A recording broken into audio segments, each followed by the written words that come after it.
You see the coat hanger moving? It's slowed down a lot since just a minute ago. Well, there was just an earthquake here.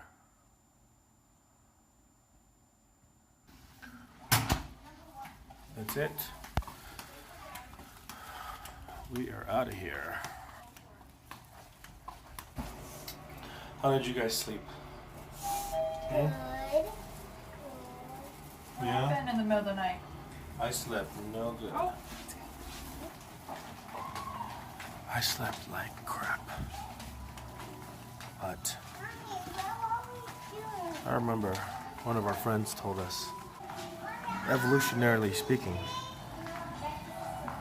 when we sleep in a strange place for the first time, half of our brain stays awake while we're asleep.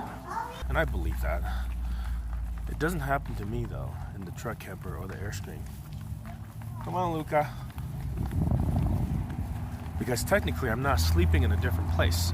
I'm in my bed every night, which has been the case ever since I got the truck camper until last night. And last night, I did not sleep good at all. Also, in the middle of the night, there was an earthquake, 5.9 on the Richter scale, that was centered just south of here, not too far. This is the closest town to the epicenter of the earthquake, over 100,000 people. We woke up, Marlene jumped up out of bed from dead sleep, started to wake the kids up, thinking that we needed to get out. We definitely knew the earthquake had happened. I was laying in bed and I felt the bed shake, and I look up and I see our big water jug, and the water inside was shaking. And I saw the coat hangers moving. So that was really creepy. I thought it was Ava shaking the bed, but she slept the whole time.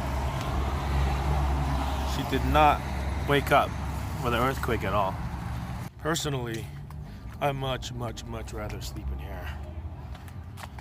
But sometimes you just don't want to deal with asking permission to sleep in a busy parking lot. But the parking lot felt safe. It was lit all night, and it looks like there was a camera right there, so nothing happened to our car. All right, let's get out of here. And I was just like, should we evacuate? But that's just the beginning of a really big one. Yeah. They have a lot of earthquakes here. They do. A lot. That's what I heard. Mexico City too. Yeah. And I just remember our friend Cynthia, like, she was little. There was that huge earthquake in Mexico City, and if she was in her apartment, you know? She would have died? Yeah, like her building collapsed. And I was like, is this building gonna collapse? Should we start exiting? Well, the hotel we're at is a relatively new building. Yeah. So I didn't really consider that it might collapse. But then again, I don't know what the building codes are like here, and how they make 6-story buildings. I don't know either. That's why I was ready to run. You awoke from like a dead sleep, I did. and then you just like jumped out of bed. It's taking a long time. We just got in the car. We've only been driving for like 2 minutes. Okay, so the gas situation in Mexico is like this. If you haven't been down here, gas here is only sold by one gas station company, and it's called Pemex. It's like Petro Mexico or something like that. It's government owned. There's zero competition. So everywhere you get gas, it'll be a Pemex. And they sell by the liter, like in most European countries. And most of South America and Central America as well. They sell by the liter. They go by the metric system. Right now, a liter of gas, I believe, is roughly something like 13 pesos. So I just filled up about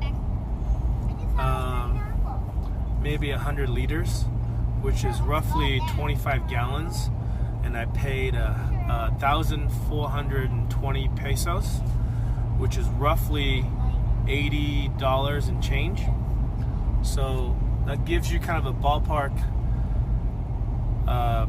per gallon at about $3.50. So about $3.50 a gallon is roughly what we've been paying lately. So that's definitely more than what you pay in the U.S. Right now, I think in the U.S. people are getting gas in some states as little as like $1.50 or something like that. But I think California and some of the more expensive states are charging like as much as $2.50. So yeah, we're still $1 beyond that, which is fine, you know, for us the kind of traveling that we do. We'll drive for 200-300 miles on the weekend, and then we'll stay for the whole week. And especially the setup that we're in now, we can't really pack up and go places in the middle of the week. We will once we get to our Airbnb in Puerto Escondido, just because we'll have a separate place to sleep. We don't have to set up our truck camper. So I don't know what the cost for fuel will be like for us there. But so far, the cost for fuel hasn't been too bad. We don't fill up that much. For example, in the last 2 weeks, we filled up twice. And that is a lot of driving for us. We've been doing a couple of midweek moves. For the last, I think, 2 consecutive weeks, we've moved on a Wednesday. And then we moved on the weekend. So we've done some decent driving, but usually we don't drive that much. For example, before that, we were in Sayulita, and in Sayulita we didn't move at all for 2 weeks. In fact, we stayed put for so long, our gas struts started to kind of rust and fuse together, and we almost broke one when we're trying to drop the top. So we gotta keep an eye out for that. I should order some more on Amazon and get it shipped to Puerto Escondido. If we can get stuff shipped there, we'll see. But I don't know if we need to, because after Puerto Escondido, we're sort of taking the last 3 weeks and beelining back to Texas. Yeah. So we may not need it. And I think so far, if I just kind of keep some WD-40 on it, it's not going to seize up. And especially if we're not going to use it in Puerto Escondido, I think we'll be fine. Another interesting thing about driving in Mexico, when you're driving on like these 2-lane roads, which we are now, one lane going one way, one lane going the other way, slower traffic, they're more than happy to pull over to the side and let you pass. And a lot of the times, there are people passing while a car is going by the other way. And it's not like the US where people kind of are aggressive and, you know, they honk at the person who's passing in the other lane and play a little game of chicken and stuff like that. Here in Mexico, people are pulling over to the side, slowing down, letting you go by. And some people who drive slow, they're hugging like half the shoulder the entire time they're driving, knowing that it'll make it easier for people to pass. So that's pretty cool. Sometimes they turn on their blinker to let you know that it's good to pass if you can't see. Right. So there's a fair amount of courtesy happening there. All right, so this bus, for example, you can see that he sees me and he's pulling way over to the side for me to pass. And even though there's another car coming, nobody sweats it. He's pulling over to give me room too. I'm sweating it. Marlene sweats it every single time. Nobody sweats it. So this kind of driving also makes you a little bit more aware of the people that are in front of you and behind you, and you see somebody who wants to pass and you're not going that fast. It kind of teaches you to be a little bit more courteous to other drivers when you're driving on the toll roads or the highway. I'm keeping an eye out for people behind me. If I see somebody who's coming up fast and wants to pass, I'll do the same, pull over to the side, because that's just what people do here. It's really cool to have this cordial culture that they have on the road. And in fact, the entire society is very polite.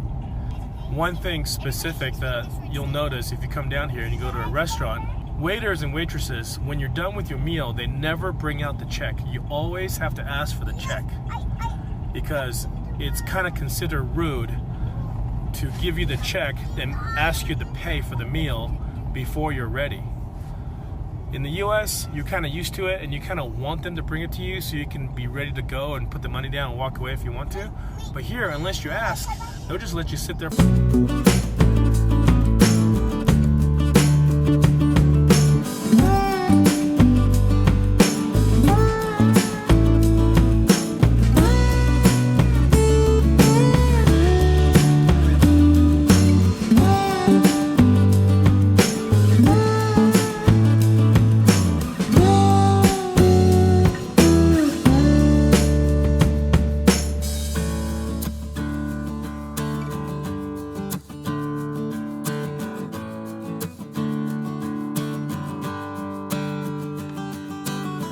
So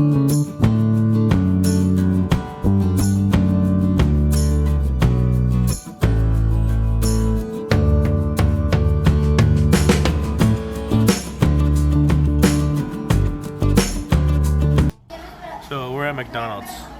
What flavor do they have? Just plain? Yes. Huh? Everybody got the same flavor today? I got poop. Poop again. I got a snow cone. Oh, that's awesome. I have a snow cone. Actually, I got snow. Snow. Oh. What do you have? A spike. Dinosaur spike.